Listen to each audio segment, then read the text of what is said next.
Bom dia, boa tarde, boa noite ou boa madrugada, né? Dependendo do momento em que vocês forem assistir esse vídeo. Eu estou hoje numa tarde, né, de setembro, gravando hoje sobre o tema de subjetividade e trabalho, com o prazer, né, a satisfação de estar junto aqui com a minha colega de departamento, professora Jaqueline Titoni. Nós vamos ter uma conversa, né, hoje sobre alguns pontos para os estudantes da disciplina de psicologia social que têm interesse em se aproximar dessa área, né, das relações de trabalho e produção de subjetividades. A professora Jaqueline Titoni é professora do Departamento de Psicologia Social Institucional e também do Programa de Pós-Graduação em Psicologia Social Institucional. É coordenadora do núcleo, ou uma das coordenadoras do núcleo de estudos em imagem, subjetividade e trabalho, e vem pesquisando ao longo da sua carreira acadêmica temas como trabalho, subjetividade, saúde mental e fotografia. Eu já vou passar a palavra, né, para a professora Jaqueline também se apresentar melhor para vocês, mas já vou passar a palavra para ela com uma pergunta, né, com uma pergunta-comentário, para nós iniciarmos esse diálogo. Nós trabalhamos há algumas semanas atrás com o texto Notas para uma Genealogia da Psicologia Social, da professora Rosane Neves, e nós fizemos uma discussão, talvez foi uma das semanas que houve mais discussão sobre os textos, né? Foi quando nós tivemos esse texto da professora Rosane, em que a gente discutiu a emergência da psicologia social justamente num momento histórico em que emerge o que a gente denominou de questão social, né? Que no fundo é uma questão do trabalho. Né? A gente tem um modelo, aí, um ideal republicano e democrático de sociedade que nos diz que nós somos sujeitos livres, soberanos, com direitos, mas, ao mesmo tempo, a gente tem o liberalismo como política econômica, que diz que o mercado deve ter livre concorrência e a mínima intervenção do Estado. E isso leva a uma quebra da noção de direito, né? Uma rachadura de um aspecto de um lado econômico e do outro lado jurídico, porque a gente percebe através das reflexões, né, despertadas nesse texto, que falar em acesso ao trabalho é muito diferente de falar em direito ao trabalho. Né? Então, a gente percebe que, historicamente, a psicologia social teve no seu cerne as discussões sobre as relações de trabalho. Então, a minha pergunta, né, vai nessa direção, Jaque. Como é que hoje nós podemos problematizar as relações de trabalho no âmbito da psicologia social? Se é ainda nesses termos, né, que a Rosane contribuiu com esse texto. Mais uma vez, antes de passar a palavra, né, muito, muito obrigado pela tua participação e pelo teu tempo aqui conosco. Imagina, eu que agradeço, Moisés, pelo convite. Bom falar sobre esse tema do trabalho, que é um tema que, enfim, a gente pesquisa e estuda já há um tempo, e é muito bom poder estar fazendo essa troca, ainda que nesse nosso modelo, assim, diferenciado, né, à distância, e que embaralha um pouco, né, essas nossas noções de tempo e de espaço. Mas muito obrigada pelo convite, bom estar aqui contigo e sabe-se lá com mais quem, a essas alturas desse nosso vídeo. Então, muito obrigada pelo convite. Bom, a questão do trabalho, ela é uma questão para a sociedade, né? Acho que esse marcador que tu fala histórico, né? Da instituição, da ideia de um sujeito de direitos, ao mesmo tempo em que se dá a construção da ideia de um trabalhador livre, né? Ele é um marco também de instituição de certas formas de relações de trabalho, né? Que vão construindo o modo de produção capitalista, que a gente conhece com muitas mudanças ao longo dos anos, mas que com um ponto importante que se mantém como uma regularidade, né? Que é a ideia de que o trabalhador é livre, né? Para vender a sua força de trabalho, né? No momento em que ele não está atrelado a um dono numa condição de escravidão ou de servidão, né? ele está livre para vender a sua força de trabalho. Só que, como tu bem disseste, está livre para vender a sua força de trabalho no mercado.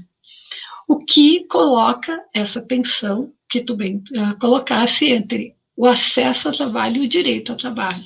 Dizer, como que o trabalhador se coloca nessa condição de trabalhador livre, né, competindo e vivendo, né, nesse ambiente de mercado que coloca uma série de questões para quem trabalha, né. Já dentro desse modelo, pensando que a gente vive numa sociedade capitalista que tem essa característica de que o trabalhador e a trabalhadora vende a sua força de trabalho, acho que é importante a gente pensar como que a psicologia historicamente tem entrado nessa discussão. Né? Ela entra bastante pela via da administração e pelo que a gente conhece a psicologia organizacional, que trata da administração dos recursos humanos dentro de uma empresa. Ela surge num contexto taylorista-fordista, que tinha como máxima a ideia do homem certo para o lugar certo, né? Então era importante, ela surge com uma ideia de que a psicologia vem fazer essa escolha, né? E é muito comum que seja esse um dos primeiros contatos que as pessoas têm com a psicologia no trabalho. São nos processos seletivos, né?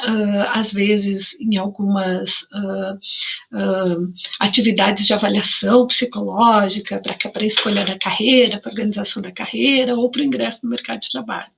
Então, a psicologia ela entra muito com essa marca de uma psicologia organizacional e também com a marca de, muitas vezes, de garantia da produtividade e de garantia de que as questões do trabalho andem de acordo com as políticas da empresa. Né?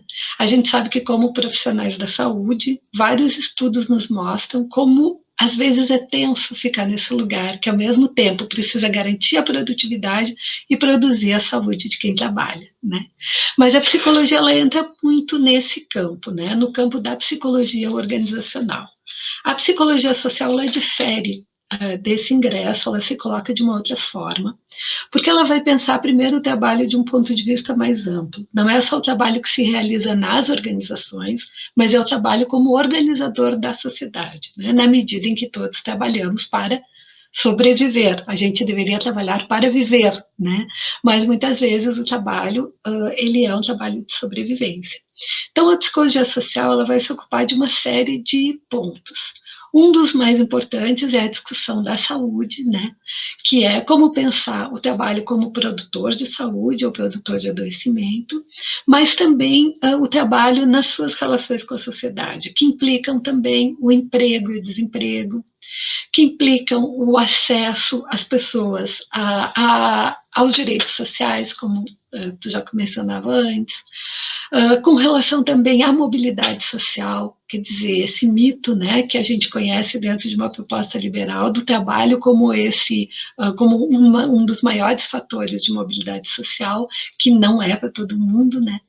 Então, a psicologia social ela entra com essa temática mais ampla de uma problematização do trabalho. Mas ela também entra no interior das organizações, pensando nos modos de trabalhar. Né? Então, ela tem esse aspecto, vamos dizer assim, bem amplo, né, de intervenção na problematização do trabalho, e por isso ela se distingue de uma psicologia organizacional que está ocupada só com as questões da organização, da forma como ela funciona. Então, acho que esse é um primeiro ponto, né? Deixa eu ver, porque eu me afasto, né, enormemente da discussão. Então, a pergunta é como que a gente pode problematizar as relações de trabalho no âmbito da psicologia social? Então, esse é um primeiro ponto, essa temática ampla é uma questão. E a outra, acho que a gente já poderia entrar na discussão da subjetividade, pode ser? E acho que nesse um tema que é bastante caro e importante para a gente nessa discussão é justamente a questão da relação ou da forma como o trabalho nos subjetiva, né? Considerando então o trabalho como um elemento fundamental para se pensar a organização da sociedade, ele também é fundamental para pensar os processos de subjetivação, porque afinal de contas é pela via do trabalho que se pode pensar certos lugares que se ocupa socialmente. A gente está lendo um livro da Patricia Hill Collins, que é esse livro chamado Pensamento Feminista Negro, que ela traz uma questão muito interessante com relação ao trabalho. Ela diz, olha, essa questão de a gente pensar que o trabalho, a pessoa é o que ela trabalha, ou ela se identifica com o trabalho, se vale muito para trabalhadores brancos inseridos numa certa classe social. Porque, por exemplo, o trabalhador escravo, ou num contexto de escravidão, ele não é o que o trabalho dele é. Né? Ele não pode se identificar com o trabalho nessa mesma relação de similitude, né? Então, eu achei muito interessante, porque a gente usualmente associa a discussão da subjetividade, assim, eu sou o meu trabalho, ele me identifica, ele me diz como eu sou, mais ou menos, porque alguns trabalhos, eles não dizem tudo o que a pessoa é, muito antes, pelo contrário, né? Então, eu achei muito interessante essa discussão que ela faz. Então, o trabalho é fundamental, mas às vezes ele também pode ser um fator de desvalorização ou de desqualificação, né? Dependendo da forma como a sociedade vê esse trabalhador. No caso brasileiro, que a gente tem, que é uma sociedade fortemente marcada pelo trabalho escravo de diferentes formas e que até hoje persiste, eu acho muito importante a gente pensar, né, na discussão da subjetividade de trabalho, também permeada por esse trabalho que não nos identifica, né, mas que também constitui esse trabalhador. Bom, então, se a gente for pensar do ponto de vista da subjetividade, aí pensando na importância do trabalho na sociedade, a gente pode ver que o trabalho nos subjetiva desde muito jovens, desde antes mesmo da entrada no mercado de trabalho. Classes médias que têm acesso que passam por um processo de escolarização longo para ingressar no mercado de trabalho e que vão ingressar, por exemplo, aos 20 e poucos anos, né, já com uma profissão de ensino superior, vai ter uma relação com o trabalho e possui uma forma de subjetivação. Há outras classes sociais que ingressam no mercado de trabalho de uma forma precocemente, que muitas vezes ingressam em atividades que não são atividades escolarizadas, justamente pela premência da sobrevivência, se subjetivam também pelo trabalho, mas com outros afetos, com outras formas de relação com esse próprio trabalho. Então, é importante a gente entender que o primeiro ponto da discussão sobre a subjetivação e trabalhos é que o trabalho não é igual para todo mundo, né? E que as experiências, os cotidianos de trabalho, os sentidos e o reconhecimento social que o trabalho tem possuem uma importância fundamental no reconhecimento desse sujeito como um trabalhador. Né? A gente usa algumas referências Foucaultianas, né, que nos dizem que a subjetividade, né, é a forma como a gente, como sujeito, faz a experiência de si, né, nas relações de poder. Então, por exemplo, se eu troco sujeito por trabalhador ou trabalhadora, eu penso, bom, é como que eu faço essa experiência de ser trabalhador nas relações de trabalho que estão colocadas aí para eu experienciar, seja esse trabalhador que vem de um longo processo de formação de ensino superior ou esse trabalhador que ingressa precocemente no mercado de trabalho. Como que se vai fazer a experiência de ser trabalhador nessas relações de poder que constituem as relações de trabalho que estão ali colocadas? Acho que isso dá uma ideia geral, né, do que é essa relação com o trabalho. Por exemplo, uma questão que se discutia muito com o conceito de trabalho é uma ideia assim, de trabalho bem tradicional que a gente tem, que o trabalho é a modificação da natureza.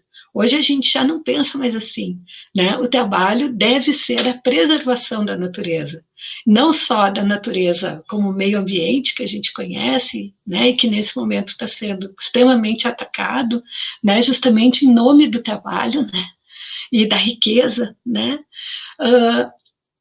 Como também a preservação da própria natureza humana, né? O que é possível de se pensar do ponto de vista de uma humanização das relações de trabalho que possam garantir, nesse processo de subjetivação que se dá no trabalho, a produção de um sujeito saudável, desejante, e que possa pensar na produção de um mundo eticamente, né, mais solidário e mais agradável de viver para todo mundo, né? e não só para algumas pessoas. Então, essa visão do trabalho, ela já nos dá uma ideia que a discussão da subjetividade, ela está nessa experiência que a gente faz, nas questões de trabalho que estão colocadas para nós como trabalhadores. Então, se eu concebo o trabalho, se eu posso viver um trabalho que preserva a minha condição de, vamos chamar de humanidade, assim, de um modo bem, né, simples, e que garante, né, que a sociedade possa ser um lugar, um espaço, um tempo bom de viver para muitas pessoas, essa é uma forma de eu conceber o trabalho. Se eu penso o trabalho como um ambiente meritocrático, competitivo, a discussão da subjetividade, o processo de subjetivação vai se dar de uma outra forma. Eu estou tentando usar alguns exemplos, porque eu acho que nos facilitam, assim, pensar como que o processo se dá.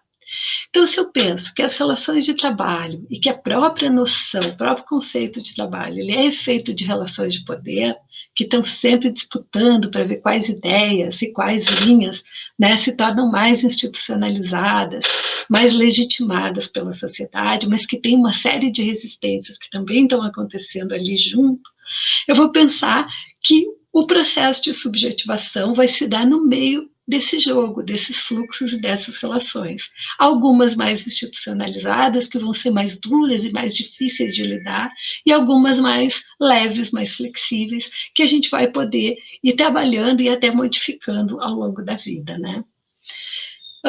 Por exemplo, se a gente pensar o trabalho taylorista-fordista, onde começa a psicologia, onde a psicologia se integra mais fortemente à discussão de trabalho, as máximas, não sei se vocês já viram isso em algum momento da disciplina, mas as máximas, por exemplo, da separação entre o trabalho manual e o trabalho intelectual, a questão dos postos de trabalho, né, serem mais individualizados, a gente vai pensar que o que estava mais em questão, o que se aparecia mais como questão de trabalho, era um trabalhador mais disciplinado, mais individualizado, que conhecia menos sobre o trabalho, né? O Taylor dizia isso, né? Dentro da ideia do que ele chamava do homem-boi, né?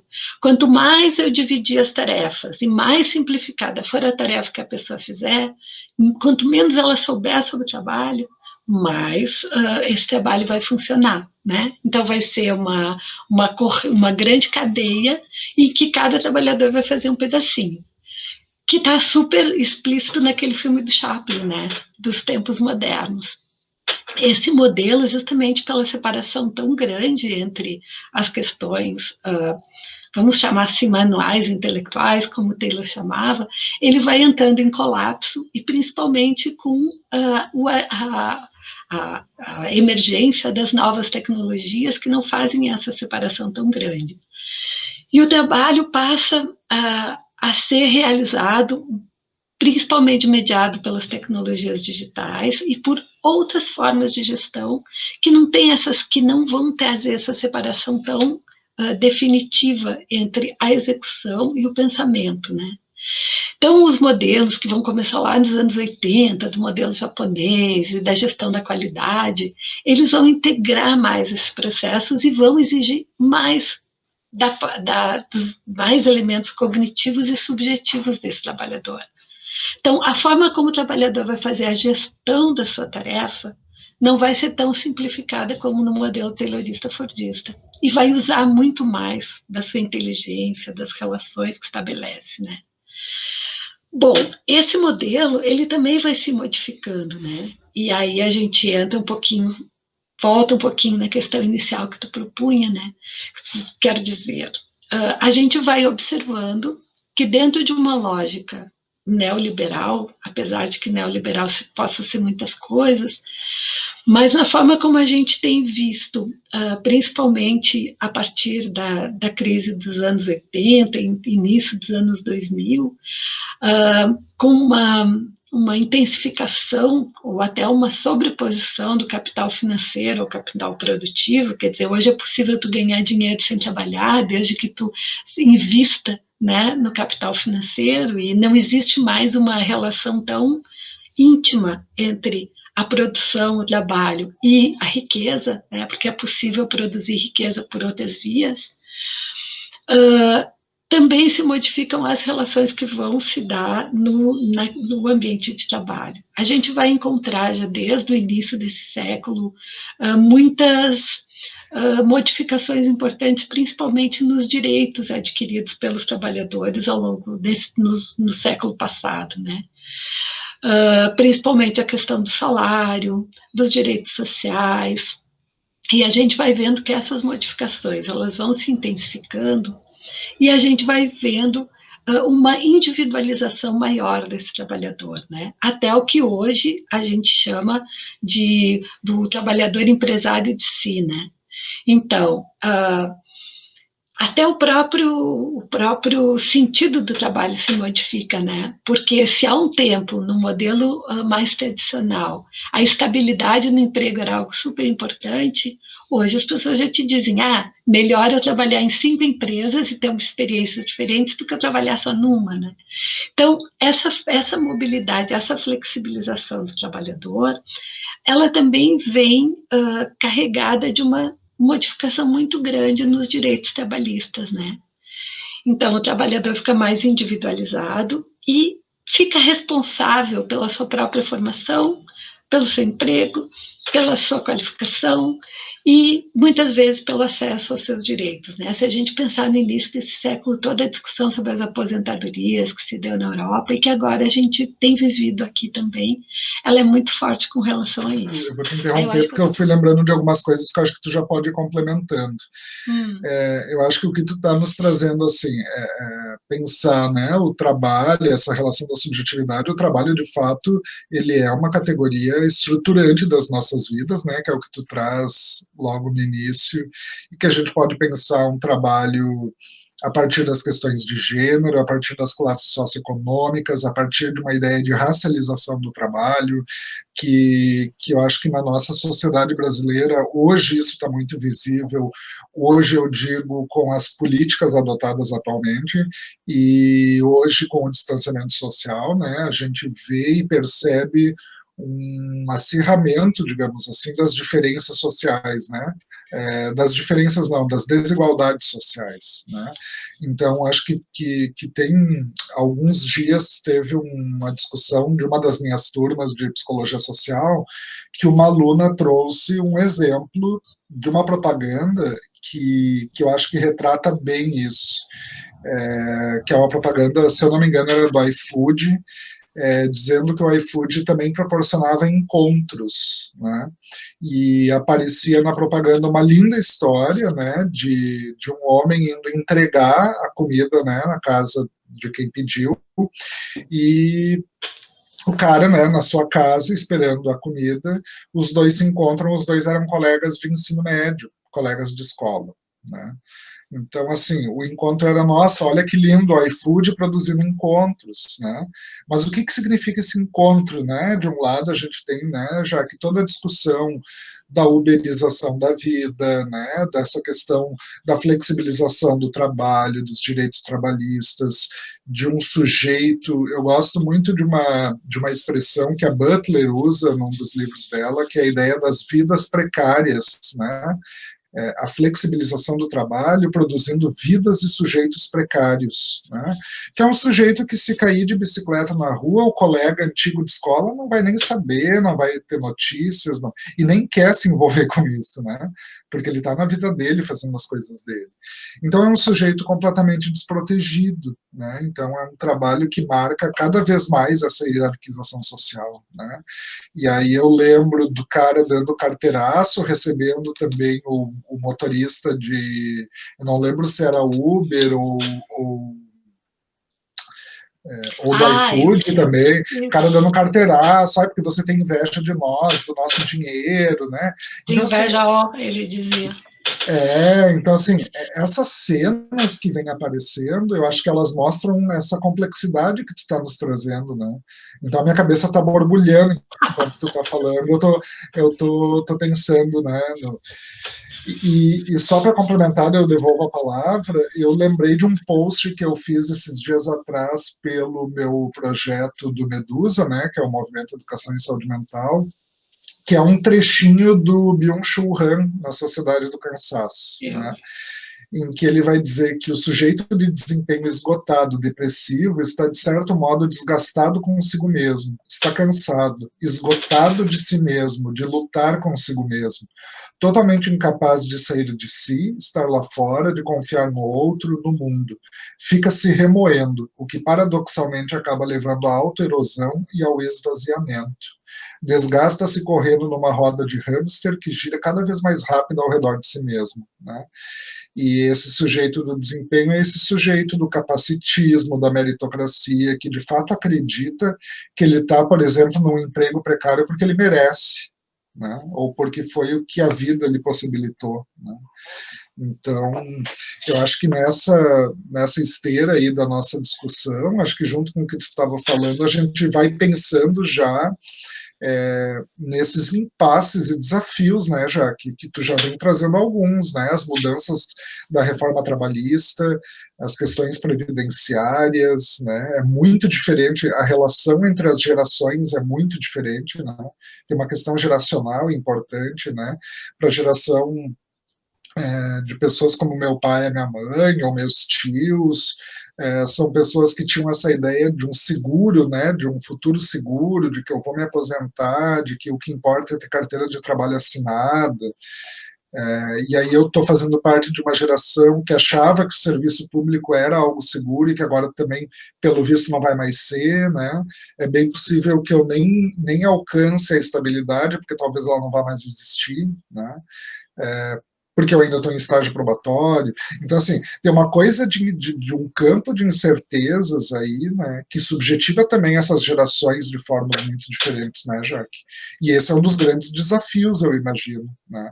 E não sei que outros tu poderia também nos pontuar, assim, né, que tu percebe hoje no campo do trabalho.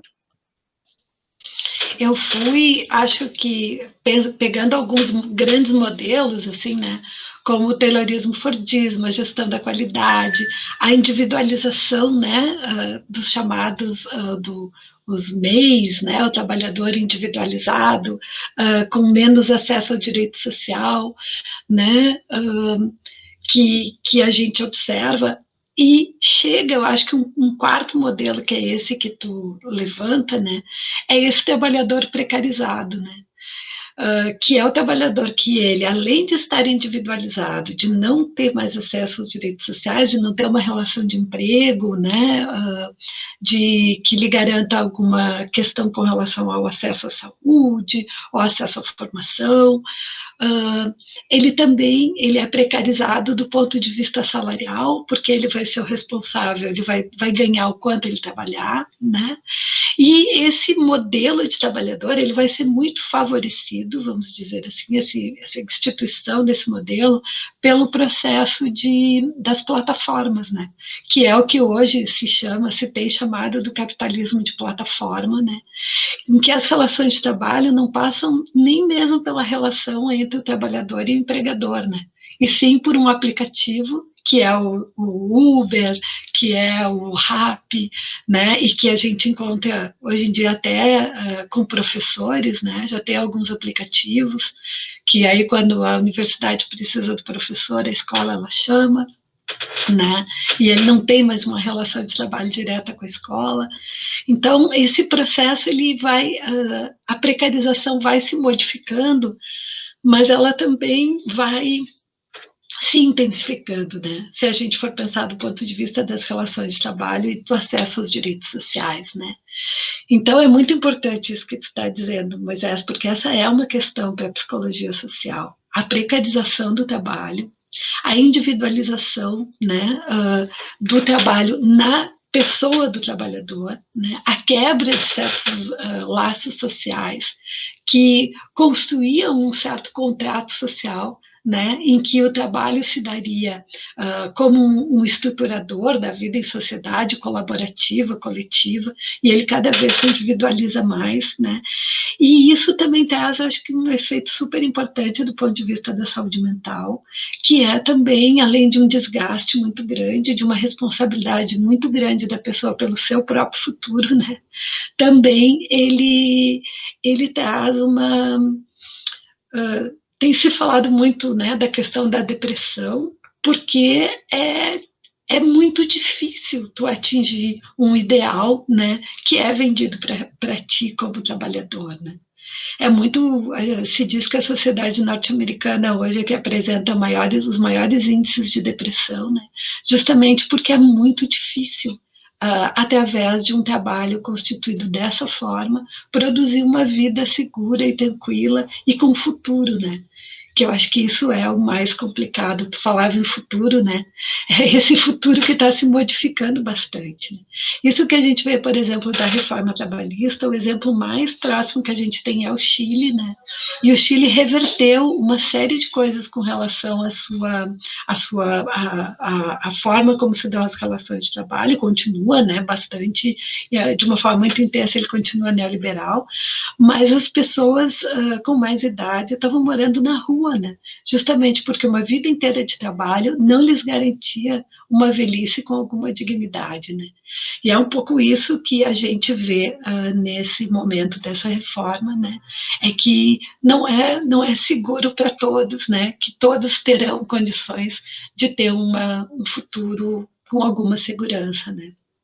Aí E no segurança no sentido da Chile, inclusive, já que tinha estudos mostrando um aumento significativo de suicídio entre idosos, né, em função muito, dessas muito. questões. Né? E a gente vê isso nas nossas famílias, né? Também pessoas que trabalharam uma vida toda e que não têm assegurado, né, uma velhice tranquila com dignidade. Então, assim, a gente vê todos esses elementos compondo o trabalho e que eles falava, né, de uma desigualdade social. O que a gente vê, a gente está vivendo nesse momento uma crise bastante grande, né, de emprego. Ela já vinha antes da pandemia, com a pandemia ela só se acirra, né, mas o que a gente vê é que os trabalhadores com maior escolaridade, mais acesso às tecnologias, que manejam melhor com isso, são os que se mantêm no mercado de trabalho, né. Então, aqueles que já estavam menos competitivos no mercado ficam ainda menos competitivos, né?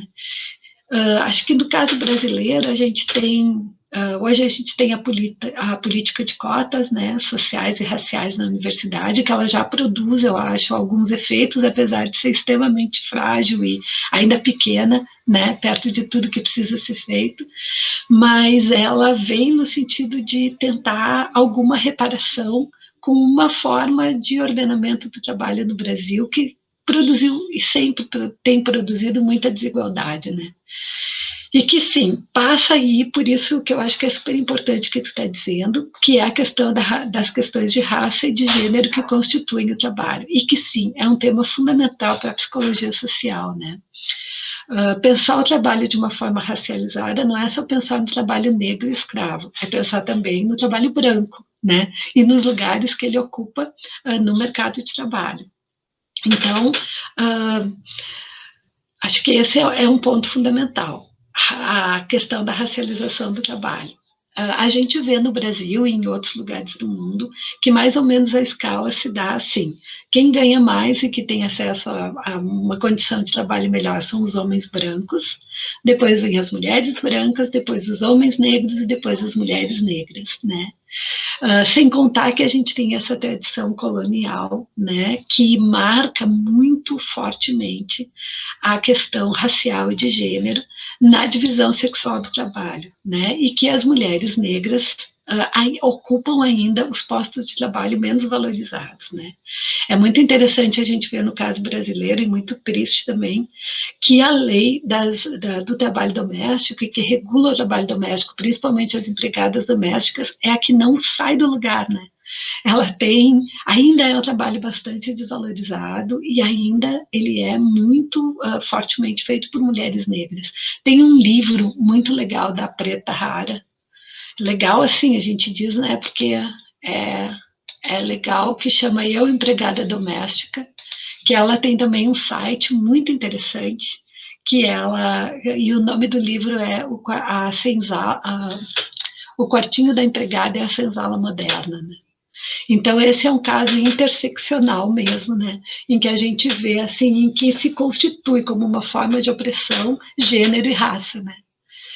E que a gente vê, por exemplo, que muitas vezes mulheres negras intelectuais são abordadas ou são vistas, né, desde o que a Patricia Hill Collins chama também das imagens, né, de poder, são vistas sempre, muitas vezes, desde o lugar de trabalhadoras subalternas, né, e não de intelectuais, de profissionais liberais, enfim, isso que é um discurso que também aparece muito na mídia e tal, né, que a gente consome bastante. E isso é o efeito, né, desse lugar, isso é efeito do trabalho, da divisão do trabalho e dessa intersecção que o trabalho faz com a raça e o gênero, né? Então é muito importante. Hoje eu acho que, desde uma perspectiva assim mais moderna de trabalho, é praticamente impossível pensar o trabalho fora do gênero e da raça, né? Porque eles são muito importantes, e na sociedade brasileira, latino-americana também, né? A gente ainda, nós estamos falando de raça, né? Pensando negros e brancos no nosso caso, mas se a gente pensar indígenas, por exemplo, né? Que são extremamente desvalorizados, né? E reconhecidos como pessoas que não trabalham, né? Dentro desse modelo que a gente consome, né? De trabalho, de trabalhar. Então, esses são temas para a psicologia social, né? Pensar a precarização das relações de trabalho, pensar as situações de adoecimento que advêm do trabalho, principalmente desse trabalho contemporâneo precarizado que a gente vive. Pensar o direito a acessos sociais, quais os direitos sociais que hoje ainda regulam as questões de trabalho, né? O que a gente tem assegurado de direitos mesmo como trabalhadoras e trabalhadores. E as intersecções, né, de gênero e raça, que elas sim são fundamentais para se entender o modo como o trabalho se constitui. Eu fiquei pensando, mais um comentário, né, se tu quiser depois complementar, mas eu fiquei pensando também, né, que boa parte das questões modernas, né, atuais, contemporâneas, que nos levaram a grandes mobilizações, elas também passam pelas questões do trabalho, né? A gente tem eu estou lembrando das últimas grandes mobilizações que eu participei, né? A gente tem aí o impeachment de uma presidenta mulher, né? Que foi considerada incapaz para exercer esse mandato, né? Num meio, num contexto dominado por homens brancos e ricos, né? Então, uma mulher, é, ela prova sua incompetência para ocupar esse lugar de um homem branco e rico. Né? Então, um pouco o impeachment nos diz isso, e aí eu acho que tem uma questão generificada do trabalho aí atravessada, muito importante. Eu lembro de manifestações contra as reformas trabalhistas, né? E essa perda de direitos que a gente teve com a reforma trabalhista, e eu lembro sempre de uma imagem de 3 mulheres negras paradas, né, na parada do ônibus, quase no final, onde geralmente as manifestações terminam ali pela Cidade Baixa, ali na perimetral, né, aquela esquina que tem. E eu lembro daquelas 3 mulheres, não só com raiva, mas tristes, porque elas não entendiam o porquê daquele alvoroço, e elas estavam só esperando o ônibus para ir embora, porque elas estavam acordadas desde as 5 da manhã. 5 da manhã. E eu escutando essa conversa na parada, né? Então, é, eu fico pensando também que no campo do trabalho, né, ele continua tão central para a psicologia social, que eu acho que é pela via do trabalho que a psicologia social e as ciências humanas, de um modo geral, vai ter que encontrar um caminho para se aproximar de novo dos trabalhadores com uma linguagem que eles entendam, né, Jaque?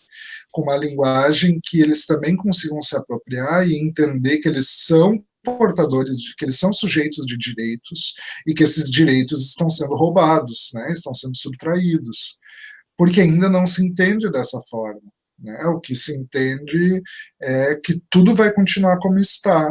Né? Eu ligo lá a televisão, num canal que recebe, sei lá, verbas, né, de propaganda do governo, e eu consigo manipular uma parte importante da população dizendo, olha, isso vai ser bom para todos nós, o Brasil vai sair da crise, né? Você vai continuar com seu emprego e com seus direitos, isso que estão dizendo que tu vai perder direitos não é verdade, né? E aí a gente vê, né, isso apareceu em vários estudos, né, do estado e da cidade do Rio de Janeiro, por exemplo, né, que a pessoa que mais defendia os direitos sociais das pessoas pobres, né, e das questões raciais, inclusive, que era o candidato Marcelo Freixo, os lugares em que ele menos recebeu o voto foi nas áreas suburbanas, nas vilas, nas favelas, né, e que aqueles votaram em peso num candidato com um pensamento extremamente liberal, né? Agressivamente liberal. Né? Então, eu acho também que esse meu comentário ele é uma passagem de uma pergunta para outra, né? Do desafio para a potencialidade, porque eu acho que tem algo da resistência nossa aí que passa muito por essa reaproximação nossa com a comunidade, né, Jaque? Eu penso muito isso, né? Como a gente vai se fazer entender para essas pessoas e como, de fato, a gente se engaja com essas pessoas nessas lutas sociais. Então, meu comentário já se encaminha, né, para essa pergunta que é como tu acha que é possível resistir, né, e criar novas estratégias nesse campo do trabalho. Né?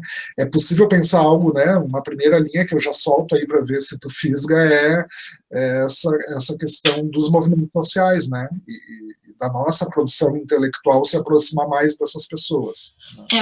É um caminho complexo, né? Eu acho que a gente, né, que estuda no campo da subjetividade, né, que pensa nos afetos, que pensa nas questões éticas, né, que envolvem o trabalho, eu acho que elas nos mostram sempre que as pessoas querem ser bons trabalhadores e boas trabalhadoras, né? O engate, vamos dizer assim, se ligar a um certo discurso que me mostra o que é ser um bom trabalhador, mesmo que isso seja algo que possa vir a ser desfavorável para mim enquanto trabalhadora, ele é um ponto importante, né? Tanto que, geralmente, né, do ponto de vista midiático, vem um modelo de trabalhador bom e o que é ruim, né? Então, nesse momento, agora, ruim é ser servidor público, né? São os grandes vilões, né, desse momento. Justamente porque se vivia um modelo em que a questão do Estado mais presente, por certo, né, tinha mais... trazia nesse modelo a presença de um número maior de servidores públicos, como professores, médicos, enfermeiros, enfim, dentro de todo esse modelo, né? Que não é o servidor público que possui um salário enorme, que se diferencia, mas é o servidor público que está ali, né, cumprindo a sua função no Estado. Então, eu acho que esse é um ponto importante, né? Claro que eu acho que nesse momento a gente vive uma situação diferenciada, a gente tem muitos discursos operando, né, na construção dessa ideia. Tem o discurso religioso, que é bastante forte, tem o discurso econômico, político, né, com uma certa batida assim, populista, né? Então a gente tem uma série de coisas operando hoje em dia de uma forma muito complexa. Mas o que eu acho que a gente pode pensar é que as pessoas querem ser bons trabalhadores, todos nós queremos. Né? A gente gostaria que o nosso trabalho nos desse oportunidades para a gente ser feliz, para a gente ter mobilidade social. Eu acho que isso é sempre esse discurso que pega, né? As pessoas não são enganadas, eu acho, no sentido de que elas não entendem as coisas e nós não entendemos enquanto sociedade, mas sim porque a gente é fisgado, usando a tua palavra, no nosso desejo, né? No nosso desejo de ser bons, no nosso desejo de querer, através do nosso esforço e do nosso trabalho, produzir, né, uma sociedade melhor para a gente, para os filhos da gente, né? Então, e eu acho que isso é um ponto, né, importante. Claro que isso também tem a ver com outras questões discursivas e tal, mas a pessoa que está parada, né, que passou seu dia todo de trabalho, ela tem como que eu vou te dizer, ela tem a consciência de um dever cumprido, né? De ser uma pessoa que vai chegar em casa, vai dormir, né? Tranquila ou não, né? Mas vai ter a ideia de que ela está sendo uma trabalhadora que está fazendo a coisa certa, né? Mesmo que isso muitas vezes signifique exploração e uma série de outros pontos. Então, assim, eu acho que do ponto de vista da subjetividade, isso é um ponto importante. Nós todos, como trabalhadores e trabalhadoras, geralmente somos enlaçados, né, nesse discurso pelo nosso desejo, né, muito mais do que pela nossa incapacidade de compreensão, né. E eu acho que o que tu pergunta, assim, como fazer esse desejo, né, produzir uma vida melhor, né, um trabalho melhor, produzir pessoas mais saudáveis, sejamos nós as pessoas que estão com a gente, é também um baita de um desafio, né? Como que a gente vai fazer isso funcionar? Então, assim, eu estava pensando que agora, nesse período da pandemia, a gente trabalhou bastante com uma rede que surgiu aqui na URGS, mas que, enfim, é porque é um território da cidade que a gente já trabalha há muitos anos, que é a Glória Cruzeiro Cristal, é o teu território também, né? E território e distrito sanitário, que também é meu, porque o colégio das minhas filhas também é ali, né? Era, porque agora já não tem mais ninguém no colégio. Então, a, a, a gente trabalhou muito numa rede solidária, né, que articulou os movimentos sociais, e agora a gente está também num trabalho junto com a Fiocruz, que está na mesma linha, né, que é o quê? Como houve uma série de mudanças muito grandes na área da saúde, e eu trabalho muito com trabalhadores da saúde, diminuiu muito o número de agentes comunitários de saúde, que são as pessoas que fazem a relação das unidades de saúde com a população. O que aconteceu? Na pandemia, esses agentes eram fundamentais para produzir uma educação, para garantir o acesso das pessoas aos serviços de saúde, mesmo para, de um ponto de vista epidemiológico, mapear onde estão os casos. Então, os movimentos sociais fizeram muito isso, né? E construíram os chamados agentes populares de saúde, né, que agora isso segue em ação também, que é a formação de pessoas da comunidade para que possam identificar certas questões de saúde e fazer um pouco essa relação entre o serviço de saúde, a comunidade, os movimentos sociais, né. Isso tem um lado bom, que é um lado de mobilização, e tem um lado ruim, porque isso era papel do Estado, né? Deveria ser o papel do Estado num outro modelo de sociedade e de Estado que a gente tinha, né? De um Estado mais presente, regular, de um Estado que lidava com as desigualdades de uma forma mais intensa, não só dando dinheiro, né? Mas garantindo o acesso das pessoas ao serviço de saúde, educação e tal. Porque também não adianta, né? Só dar bolsa se a pessoa não dá condições de mobilidade, porque a bolsa vem e vai, né? Não é algo que vá fazer uma diferença estrutural na vida das pessoas. Então, assim, todo esse processo ele é contraditório, né? Porque, sem dúvida, a mobilização das comunidades durante a pandemia é o que está salvando as comunidades. Assim, a gente fez um trabalho todo colaborativo em que costureiras da própria comunidade faziam as máscaras e a gente procurava, encontrava tecido, linha e tal. Então, toda uma mobilização da própria comunidade. Então, tem uma força aí, né, que é uma força de solidária e de garantia da própria subsistência, que é fundamental, mas de uma população que está abandonada, né, que o Estado não chega lá. Então, ela realmente precisa se organizar. A gente tem o exemplo de Paraisópolis, né, que se organizou, inclusive contratando médicos e conseguindo recursos e enfermeiros, criou um lugar de isolamento para as pessoas que não podiam ficar em casa, porque tinham 10 pessoas que moravam em casa, então a pessoa ficava infectada e ficava lá, tipo um hotelzinho, assim, né? Então as pessoas se organizam. E essa acho que tem sido uma questão importante, e porque ela fomenta uma ética mais solidária, mais colaborativa, né? Que é algo que vai absolutamente na contramão de uma perspectiva mais liberal e individualista, né? Mas ela, sem dúvida, é também uma forma de reação ao abandono, né? E à falta do Estado nessas populações. Então, assim, acho que esse é um ponto, né? Existe uma existe uma força, eu acho, solidária e colaborativa, que se dá na necessidade e na emergência, que ela é muito valorosa, e que muitas vezes, principalmente para a classe média, né, que fica ali naquele, tem vários estudos mostrando, né, os dilemas da classe média, mas consome valores mais individualistas e competitivos, né. Então, acho que isso é um ponto. Mas eu acho que a gente fala de resistências macropolíticas e micropolíticas, né? Essa que eu estou falando, acho que é uma resistência mais micropolítica do dia a dia, dos cotidianos, né?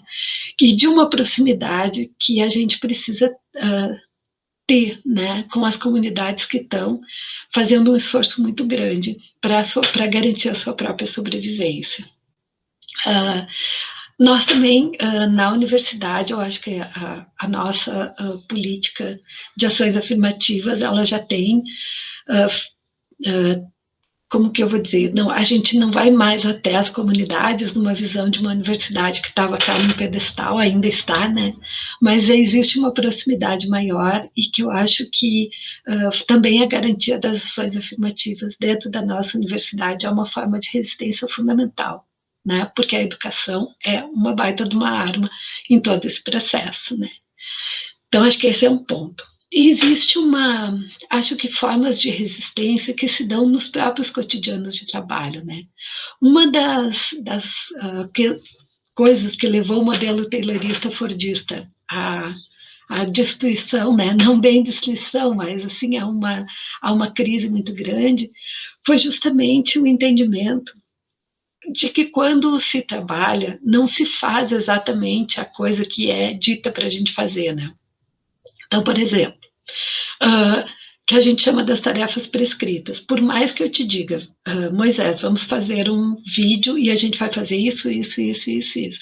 Na hora que a gente vai fazer, pode alguém chegar, pode chover, a gente vai mudar o que a gente falou. Existe um mundo entre o trabalho que é prescrito e a forma como ele efetivamente é feito. E a gente chama isso, né, da inteligência astuciosa, da inteligência criativa do trabalhador, que sempre precisa mostrar o seu jeito, a sua forma de fazer as coisas, mesmo nas atividades mais simples. E que isso também é uma força e é uma potência no trabalho. Então, mesmo nas atividades mais simples, é necessária uma gestão daquela tarefa ali que está sendo feita. Só que o problema é que os modelos de gestão, muitas vezes, eles não dão valor para isso, né? Até se utilizam disso, né? Mas não dão valor. Então, acho que poder mostrar, né, para quem trabalha, que o seu envolvimento subjetivo, cognitivo, na gestão, mesmo das pequenas tarefas, é o que efetivamente faz o trabalho andar, também é uma fonte de resistência muito importante, né? Então, a gente tem uma resistência no cotidiano de trabalho, né? Nas relações que se estabelecem, e a gente tem as resistências mais do ponto de vista macrosocial. O que a gente observa, né, é que eu acho que dado a força também, né, dos discursos hoje, que se produzem no âmbito do feminismo e do movimento, principalmente do movimento negro, eu acho que é muito difícil hoje a gente pensar num movimento social que não leve em consideração a força disso, né? A força de se pensar que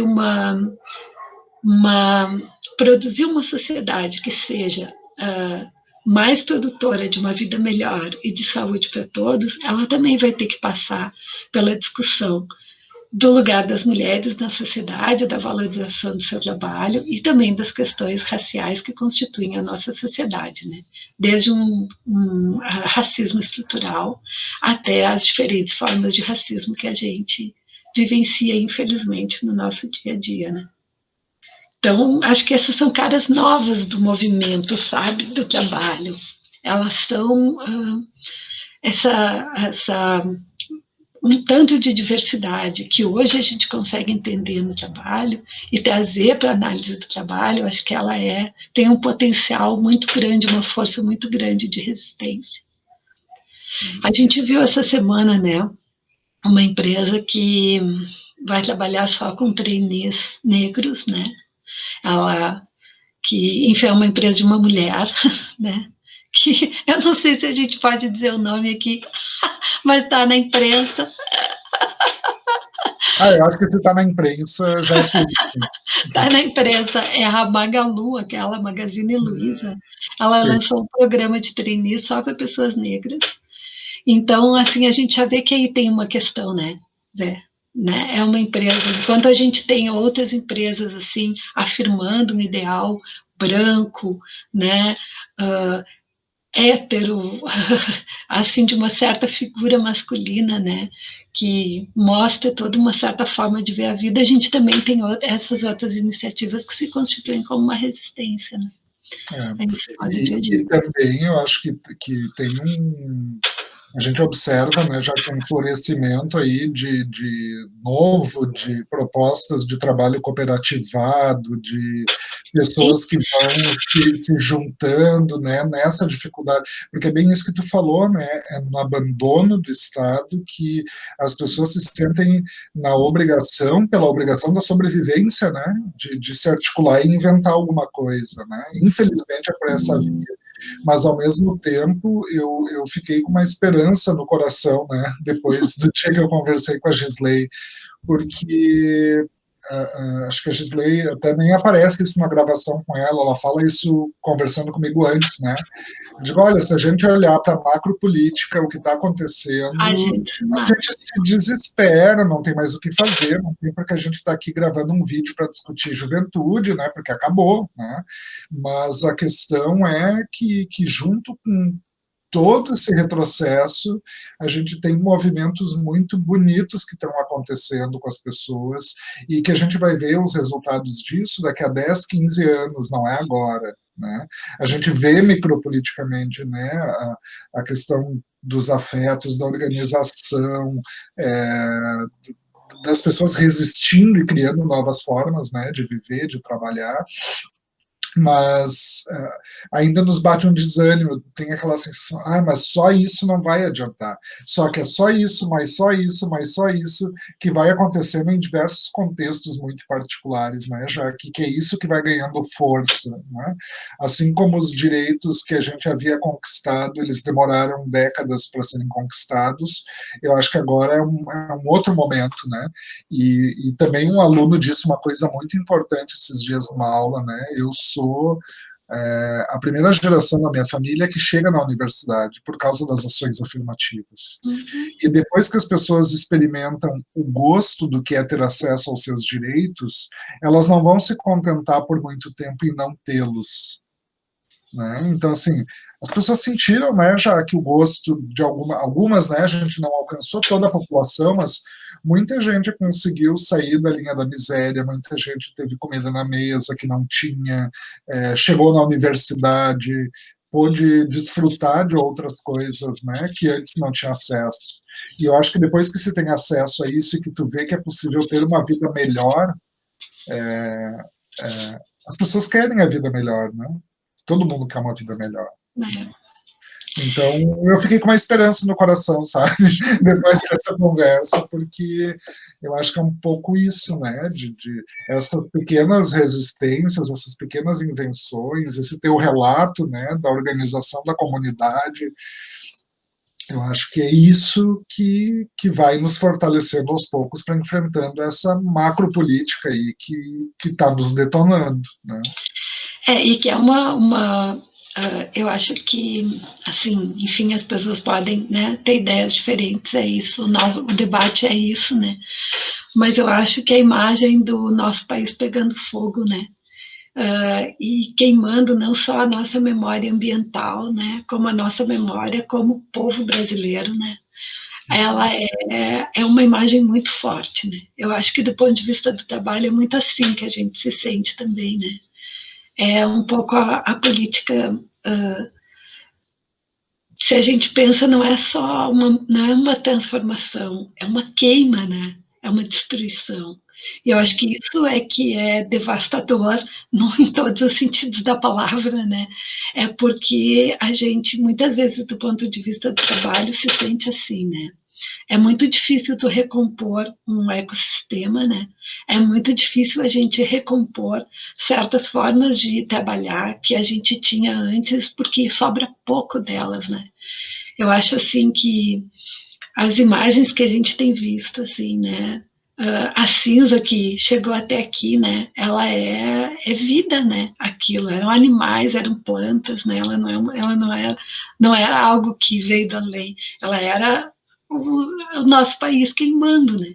Assim como ter 137 mil pessoas mortas numa política de saúde, que é uma política, não existe um descaso, existe uma política em andamento, né?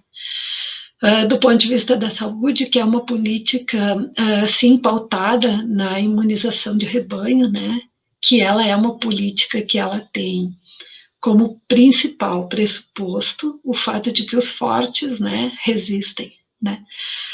Os mais capazes, consistentes, que têm mais saúde, são aqueles que serão capazes de, por exemplo, adquirir o vírus e resistir, né? E ficar imunes. Então, assim, são coisas que elas são muito pesadas, né? De se viver socialmente, de a gente ser parte disso, né? Porque no nosso caso a gente tem a pandemia, mas a gente tem muitas outras coisas acontecendo, né? O nosso país pegar fogo não tem a ver com a pandemia, né? Tem a ver com uma forma de entender, inclusive, o trabalho e a sociedade, que é uma forma extrativista, que é uma forma destruidora, enfim, até me falta a palavra, né? Então, a gente viver isso, acho que é uma coisa bastante pesada para todos nós, né? Mas, claro que a gente vê coisas acontecendo aí também que a gente precisa olhar para elas, né? Acho que a educação é um ponto fundamental, né? Ver os jovens defendendo a escola pública, né? Não só a universidade, mas a escola pública secundária e tal, como uma questão importante para a sua vida. Eu acho que é um ponto também de resistência bem importante. E do ponto de vista do trabalho, ele tem uma questão que é o fato de que se vive do trabalho, né? Então, muitas vezes a pessoa precisa se submeter a certas condições de trabalho para sua sobrevivência, que às vezes podem, inclusive, ser degradantes, adoecedoras, mas isso não significa que ela não tenha uma força de resistência e que não possa estar brigando por melhores condições de trabalho ou por melhores condições de vida ou criando estratégias, né, para que possa melhorar a sua forma de viver. Então, acho que não dá para a gente, do ponto de vista do trabalho, associar, né, toda essa precarização do trabalho com a precarização da pessoa, né? Ela está submetida a uma condição de precariedade, mas as pessoas continuam querendo viver, querendo ser felizes e querendo viver num mundo melhor, né? E eu acho que esse é o ponto. Por meio piegas, assim, que possa parecer, né? Mas é que eu acho que a gente não pode perder o desejo, né, a vontade. Esse aqui é o problema, né? Do ponto de vista do trabalho, a gente vê muito isso, né? O burnout, por exemplo, que é uma doença do trabalho, é isso, né? É quando a pessoa trabalha, ela não vê mais sentido no que ela faz. Então, é um trabalho que não faz sentido, e isso é adoecedor, né? Então, acho que se manter saudável no trabalho é também acreditar e brigar por melhores formas de trabalhar, né? E isso vai se dar no âmbito micro do trabalho e vai se dar no âmbito macro, né? De defender uma sociedade que a gente acredite, né? Que seja melhor para a gente, né? No caso da ética que a gente compartilha, né? Não adianta ser melhor para mim, né? Tem que ser melhor para todos, senão não vai adiantar nada, né? Mas aí, enfim. Então, é um pouco esse jogo, né, Moisés? Um pouco a gente se entristece, porque está aí, né, também vivendo um momento bem delicado, assim, do ponto de vista do trabalho, mas a gente precisa encontrar, né, algumas formas de. Precisa olhar e enxergar também as formas de resistência que estão se colocando aí, né? Uhum. Bom, para finalizar, né, porque eu sei que daqui a pouco tu tem um compromisso, né? Tempo que a gente está conversando, E né? faz tempo, eu queria te pedir, né, algumas dicas de livros, algumas coisas tu já falou, né, enquanto tu falou antes do pensamento feminista negro, né, o quartinho da empregada e a senzala moderna, que outras dicas tu poderia dar, né, de livros, vídeos, filmes, documentários, né, para os alunos que se interessarem em explorar mais esse tema, né, do trabalho e da subjetividade? Bom, como uma pessoa que trabalha com imagens, né, eu fui direto nos filmes, mas os livros, né, acho que tem muito livro interessante, muita coisa saindo nesse momento, muita discussão.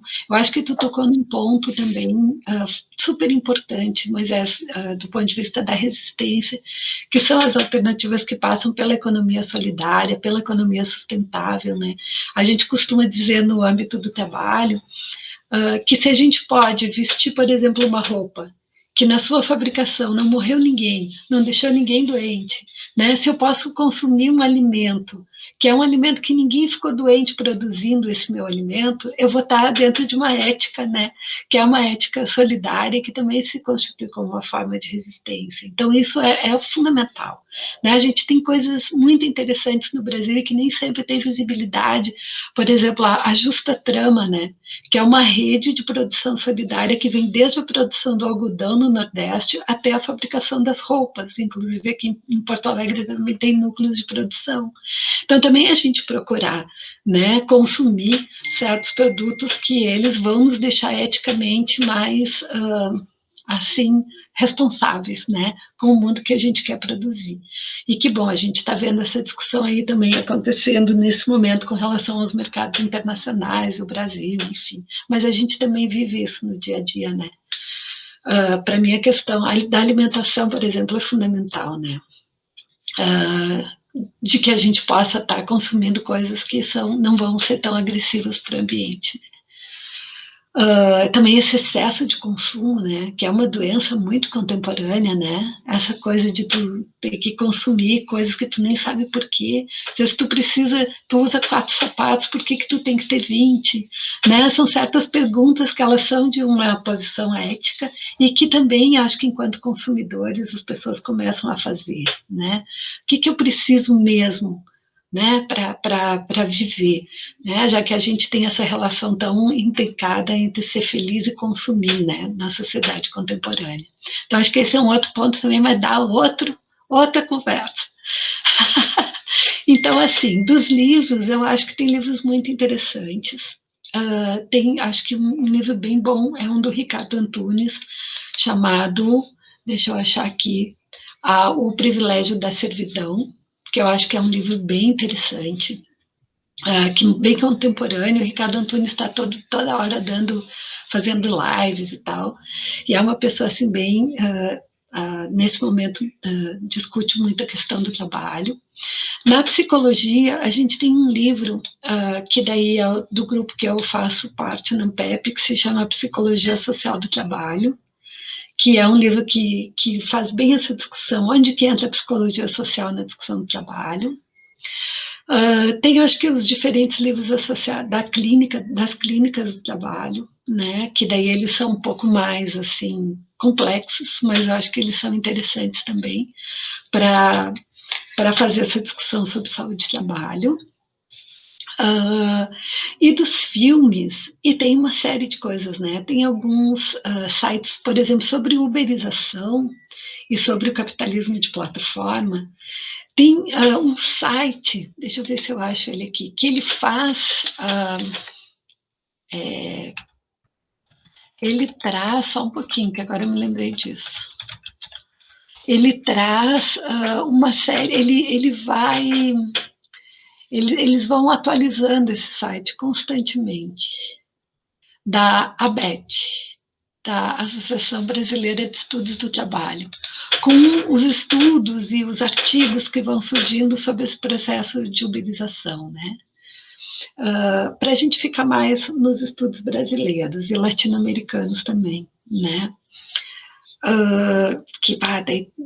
Do ponto de vista dos filmes, tem muita coisa. Tem um site que ele se chama, depois eu posso te mandar, é um site da Fiocruz, que é do Centro de Estudos da Saúde do Trabalhador e Ecologia Humana, que ele tem uma série de filmes sobre trabalho, né?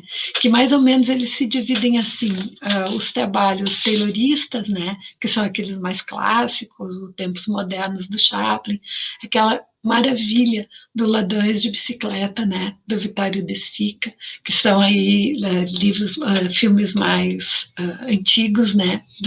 Da primeira metade do século passado. Depois tem aqueles bem assim do capitalismo industrial, né? Todos os filmes do Vágida. Aí que eu não sei se essa juventude vai gostar, porque eles são assim, ó, planos longos. Aqui em casa costuma me dizer que eu vou gostar desse filme porque o plano é longo, né? Então, que são o Homem de Mármore, o Homem de Ferro, do Vágida, né? E tem os filmes que fazem essa transição, né, para a individualização do trabalho, que aí são aqueles filmes tem desde o Amor Sem Escalas, né, que é aquela visão norte-americana do trabalhador livre. Lembra que o negócio do cara era demitir pessoas, né, que foi bem nessa crise do início desse século. O Método, que eu amo esse filme, que é aquele O que Você Faria, que é do Marcelo Pinheiro, que eu acho interessante porque ele mostra como o processo seletivo vai modificando a pessoa, né? Ele não é só quem ganha, mas é como do ponto de vista subjetivo, é bem interessante da gente ver, porque as pessoas se modificam ao longo do processo, né? E isso que é o interessante. Então, não é essa ideia de eu fui selecionado e não. O processo vai criando a pessoa. Então, ele mostra, na verdade, quem é o mais maleável, né?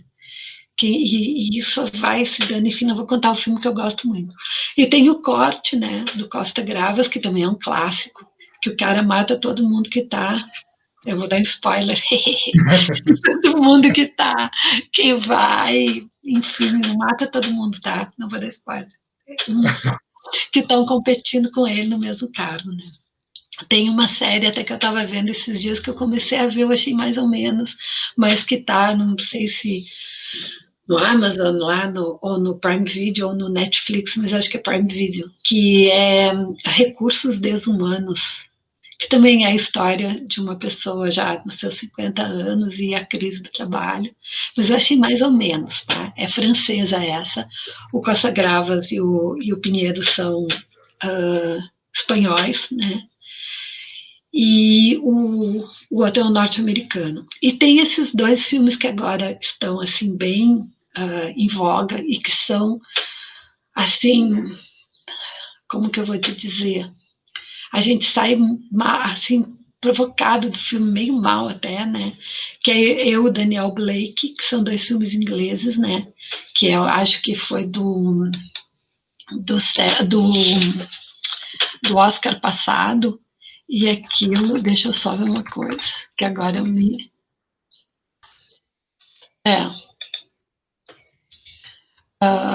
Que é aquele filme, um filme novinho que saiu agora, que é Onde Você Estava, né? Um filme também desse, enfim, desse mundo do trabalho, né? Sem relações de trabalho, que também é bem perturbador. Acho que esse é o nome, né? Um pouco para a gente olhar assim para isso, né? Enxergar isso que está acontecendo. Tem na linha, né, latino-americana, tem um que eu particularmente adoro, que é o Relatos Selvagens, né, que enfim, é o engenheiro bomba, né, aquele que é, também não vou dar spoiler, e o China Blue, né, que é um filme interessante, mas daí não é latino-americano, mas que pega um pouco essa relação da China com os mercados, com a Europa. Tem o Beautiful também, que são esses filmes que estão, eu procurei os que estão nas plataformas, né? Principalmente para a gente poder ter acesso. Tem o Que Horas Ela Volta, né? Que maravilhoso. É um importante, né, para pensar essa transição também. Esses aí, se vocês entrarem na plataforma essa, do Centro de Estudos da Saúde do Trabalhador e Ecologia Humana, tem todas essas referências, inclusive com os endereços. E acho que tem dois bem atuais também, né? O vencedor do Oscar do ano passado, o Parasita, né? que é um soco no estômago, né? Eu achei muito bom o filme. E o que está fazendo um sucesso na Netflix, que é o Poço, né? Ai, o Poço acabou comigo, não sei contigo, assim, mas é muito É, forte, tem né? que estar bem, tem que estar preparado, assim, mas eu acho que a lógica é uma crítica muito parecida com o do Parasita, né? É, E, e vale a pena, mas é bom estar bem no dia que for assistir. tem, Bom, é. Jaque, eu quero te agradecer muito pela nossa conversa. Eu acredito que os alunos vão gostar muito, assim, né, do nosso, das tuas contribuições, das reflexões. Para mim foi uma alegria imensa estar aqui contigo nessa tarde, né? Eu não tive a oportunidade de ser teu aluno e na época, né, do meu doutorado, mas sempre escutei falar muito bem de ti, das tuas aulas, né, do teu do teu pensamento, da forma como tu conduz a gente a refletir, a pensar sobre as questões. E acho que aqui ficou um gostinho, né? Ficou um pouco também do meu desejo de ter sido teu aluno na época e hoje, como colega, poder estar discutindo, né? Para mim foi uma alegria muito grande, né? E te agradecer porque eu sei que nesses tempos de ensino remoto nosso tempo parece que ficou mais curto, apesar de a gente estar em casa, né? Mas é muito tempo em frente ao computador e mesmo assim tu te disponibilizou a estar aqui e trazer tantas coisas interessantes para a gente pensar sobre o trabalho e a subjetividade. Então eu queria te agradecer muito pelo teu tempo, né, e pela tua atenção. Ó, Moisés, eu que agradeço, muito obrigada. E a gente está trocando, na verdade, né? Trocando Sim, conversas. Então, isso é sim. muito bom. E eu espero que vocês aí que estão assistindo também, se tiverem algumas questões ou dúvidas, que a gente possa seguir conversando, né? E quero te dizer também que é uma alegria, viu, Moisés, conversar contigo. A gente fica com a sensação, assim, de que a defesa da universidade pública segue para além da gente, né? Eu já estou com os meus 25 anos aqui e é muito bom estar aqui contigo, que cara nova, ventos novos, assim, aspirando outras ideias. Isso é uma alegria em presente, acho que para todo mundo. Muito obrigada. Que bom que tu está aqui também. Que bom, muito obrigado, Jack. Até, gente. Mais.